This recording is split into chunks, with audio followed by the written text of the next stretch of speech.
ঠগি পিসি বলছে হিন্দু এলাকায় গিয়ে বলছে সিএ মানে বিপদ, সিএ তে আপিল করলেই আধার কার্ড বন্ধ হয়ে যাবে। পারেও বলতে মিথ্যা কথা। বিজেপি এলে প্রথম মিথ্যাশ্রীটা ওকেই দেব।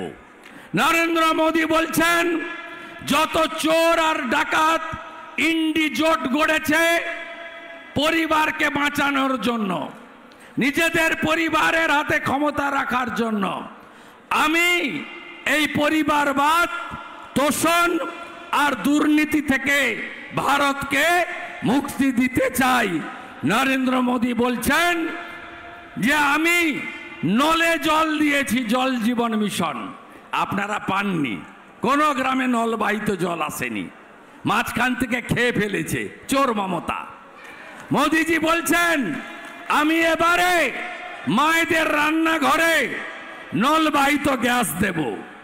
নরেন্দ্র মোদী বলছেন আমি আরো 5 বছর 29 সাল পর্যন্ত বিনা পয়সায় চাল আর গম মাথা পিছু 5 কেজি করে দেব প্রধানমন্ত্রী অন্ন সুরক্ষা যোজনাতে।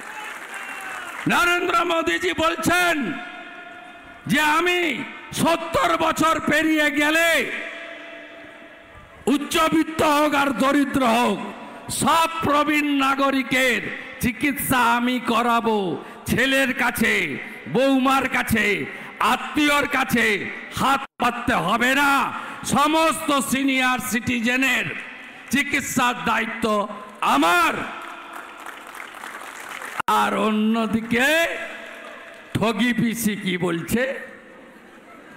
ঠগি পিসি বলছে হিন্দু এলাকায় গিয়ে বলছে সিএ মানে বিপদ, সিএ তে আপিল করলেই আধার কার্ড বন্ধ হয়ে যাবে। পারেও বলতে মিথ্যা কথা।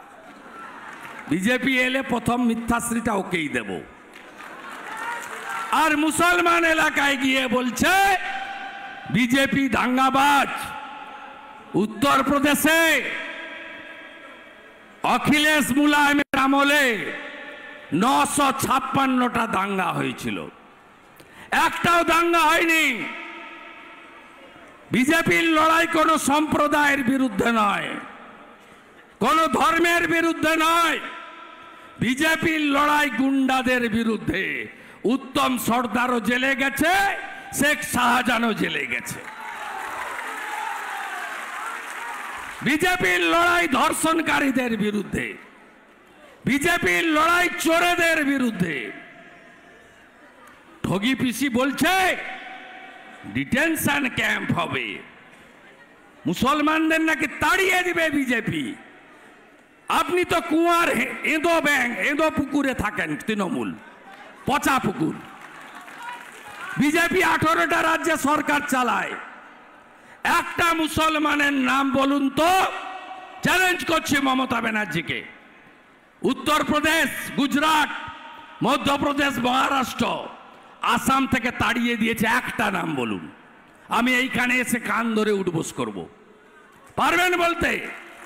পারবেন না। বরঞ্চ কুলতলি, বাসন্তী, গোসাবা, মগরাহাট, জয়নগরের লোকেরা পেটের টানে বিজেপি রাজ্যে গিয়ে রোজগার করে। আমি কুলতলিতে এসেছিলাম, জিজ্ঞেস করলাম কোথায় কাজ করো? সুরাটে। জিজ্ঞেস করলাম ভাই বাড়ির লোকরা কোথায়? বলছে বাড়ির লোক তো গাজিয়াবাদে কাজ করে। বিজেপি শাসিত রাজ্যে রোজগার পাওয়া যায়, আর মমতা ব্যানার্জি শাসিত রাজ্যে মানুষকে কার্যত অর্থনৈতিক দেউলিয়াতে পরিণত করেন আপনি। আপনার মুখে 13 বছরে চাকরির হিসাব নেই তো? কত চাকরি দিয়েছেন বলতে পারছেন না তো? আমি বলছি সিপিএম রেখে গেছিল 1 কোটি বেকার, আপনি আর আপনার ভাইপো মিলে করেছেন 2 কোটি বেকার। আপনি একটা শিল্পের কথা বলতে পারছেন না। আপনার আমলে টাটার কারখানাটাকে আপনি ডিনামাইট দিয়ে ভেঙে উড়িয়ে দিয়েছেন। কোথায় যাবে ছেলেরা? আপনি কি দিয়েছেন বাংলায়? ভাতা, ভিক্ষা, ভর্তুকি। 1,98,000 কোটি টাকা ঋণ করেছিল সিপিএম, আপনি করেছেন 6,93,000 কোটি টাকা ঋণ। 11তে 5 লক্ষ পরিযায়ী শ্রমিক ছিল, এখন 55 লক্ষ পরিযায়ী শ্রমিক। আপনি 5ই মে 2021 তৃতীয়বার মুখ্যমন্ত্রী হওয়ার পরে, যদিও আপনি কম্পার্টমেন্টাল মুখ্যমন্ত্রী, আমার কাছে হেরেছেন 1956 ভোটে, আর আপনাকে প্রাক্তন আমি করব এই জনগণকে নিয়ে, এই জনগণকে নিয়ে আমি করব। বেশি দিন বাকি নেই, 35টা সিট পাবো 4 তারিখে, এই বছরই ভোট হবে। ভাইপো যাবে জেলে, আর পিসি হবে প্রাক্তন। সুশাসন, ডবল ইঞ্জিন, নারী সুরক্ষা ভারতীয় জনতা পার্টি দেবে। পিসির আমলে 3 বছরে ডাবলের কারখানা পালিয়েছে মধ্যপ্রদেশে। Naihati jute mill, Gondalpara jute mill, Bhadreswar jute mill বন্ধ হয়েছে। সুতোর কারখানা কেশরাম রেওয়ান বলাগড় পালিয়ে গেছে বন্ধ হয়ে, তালা চাবি লাগিয়ে। ডানকুনির বিস্কুট তৈরির কারখানা বন্ধ হয়েছে।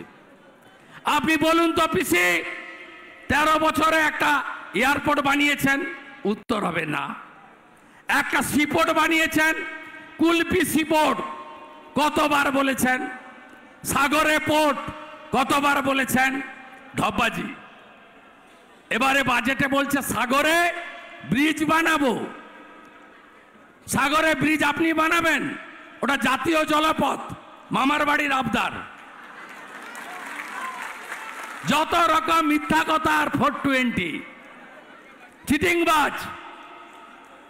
আপনি কালকে বলেছেন আমার আর আমার ভাইপোর নাম ধরতে ভয় পায় বিরোধীরা, পিসি আর ভাইপো বলে। আমি আজকে বলছি, পিসির নাম মমতা ব্যানার্জি, ভাইপোর নাম অভিষেক ব্যানার্জি।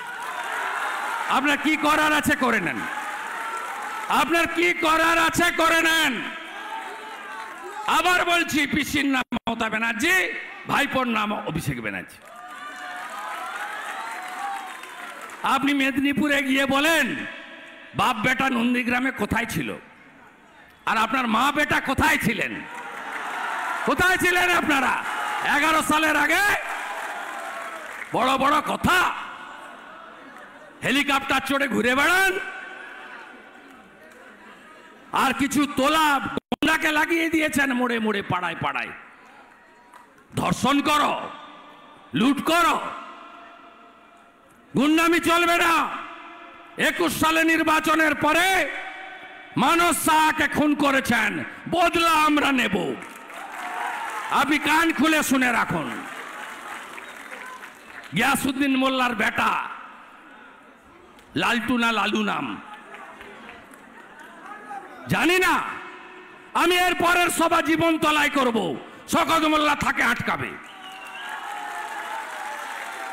পারলে আটকাবে। পরেশ রাম দাস বলেছিল ওর বুকের উপর হেঁটে এসছি, তারপরে বলেছে 4 তারিখের পরে এলে বেশি দেখে নিব। আমি 5 তারিখে আসবো, জুন মাসে। মোদিজি প্রধানমন্ত্রী হবে, লাড্ডু বাঁটবো এসে ক্যানিংয়ে। পরেশের ক্ষমতা থাকলে আটকাবি, আমাকে ভয় দেখাবে। লক্ষণ সেটকে প্যাকেট করা লোক আমি, 1,73,000 ভোটে। মমতা ব্যানার্জিকে হারানো লোক আমি। ভারতীয় জনতা পার্টিকে জেতাবেন তো? জেতাবেন তো? পঞ্চায়েতের মতো ভোট হবে না, ভরসা রাখুন আমার উপরে। পঞ্চায়েতে আমরা করেছিলাম হাইকোর্ট থেকে, কেন্দ্র সরকার বিনা পয়সা 900 কোম্পানি প্যারামিলিটারি দিয়েছিল, এরা কাজে লাগায়নি। 2 দফায় দেখেছেন উদয়ন গুহরা মাথা নড়াতে পারেনি, কালকেও দেখবেন মাথা নড়াতে পারবে না। নিজের ভোট নিজে দেবেন, যাকে ইচ্ছা তাকে ভোট দেবেন। ভারতবর্ষের এই গণতান্ত্রিক রীতিনীতি আমরা পশ্চিমবঙ্গে করব। আপনি বলুন তো, 21 সালে ভোটের পরে 57 জন বিজেপি কর্মী খুন হয়েছে। গ্রামের পর গ্রাম এই যুবক ছেলেগুলোকে মেরেছে, ধরেছে।